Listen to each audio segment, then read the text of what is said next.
BBC Audio presents Rosamond Lehmann, a BBC radio drama collection. Rosamond Lehmann's first novel, Dusty Answer, was published in 1927 when she was just 26. It was a scandalous success and was followed by 6 more acclaimed novels exploring human relationships and the emotional lives of girls and women. 4 of the finest are dramatised here, alongside readings of 2 of her short stories and a fascinating profile of Lehmann herself. Dusty Answer by Rosamond Lehmann, dramatised by Lavinia Greenlaw. Judith Earle reminisces about her childhood in the Thames Valley, where she formed strong friendships with the 5 cousins who lived next door. As Judith moves from childhood to adulthood, the cousins drift in and out of her life, bringing with them romance, heartbreak and disillusionment.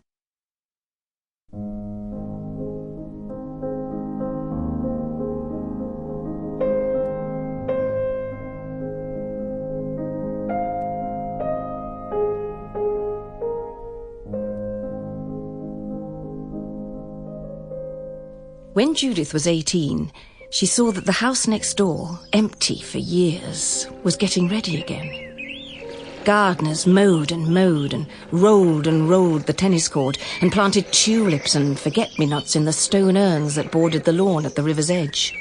It seemed as if the long time of emptiness had never been, and that the next-door children must still be there with their grandmother. Mysterious and thrilling children who came and went, who were cousins, and who dropped over the peach tree wall into Judith's garden with invitations to tea and hide-and-seek. The grandmother had died, and the cousins were coming back now that the war was over. Now they were all grown up. And would they remember Judith at all, and be glad to see her again? They won't recognise me, will they? Why should they? The only one she was sure liked her was Martin. Once they turned out all the lights and played hide-and-seek. The darkness in the hall was like crouching enormous black velvet animals, and Martin took Judith's hand and led her under the stairs. I'm bored, Martin. Charlie's such a long time in coming. Judy, which do you like best of us? Charlie. But I like you too. But it's not as much as Charlie. Couldn't you like me as much? I don't think so, but I like you next best. It was an untruth. Roddy came after Charlie, then Julian, and then Martin. He was always following her round and smelling slightly, whereas Charlie was beautiful as a prince. He was fair and tall and kept his shirt collar unbuttoned, and his throat showed white as a snowdrop. One time he took a pin out of his coat. Guess where I found it, Judy? In my pudding at school. Oh. I nearly swallowed it. Oh.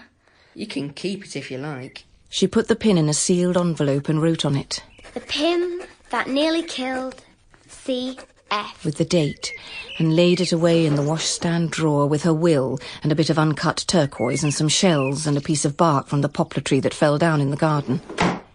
After that, she was a good deal encouraged to hope he might marry her.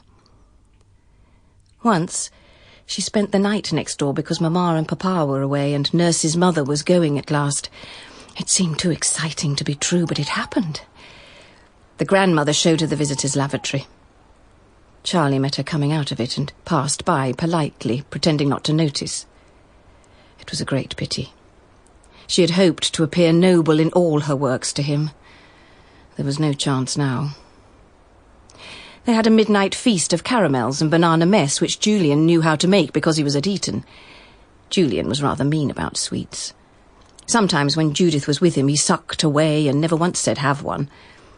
But another time he bought her 8pence worth all to herself and took her for a beetle walk. He adored beetles.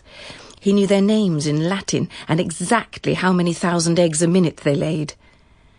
Coming back, he put his arm round her and she was proud.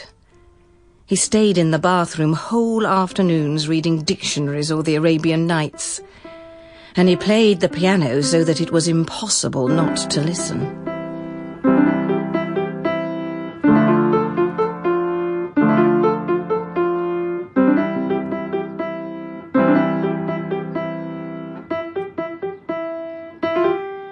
What's that tune, Julian?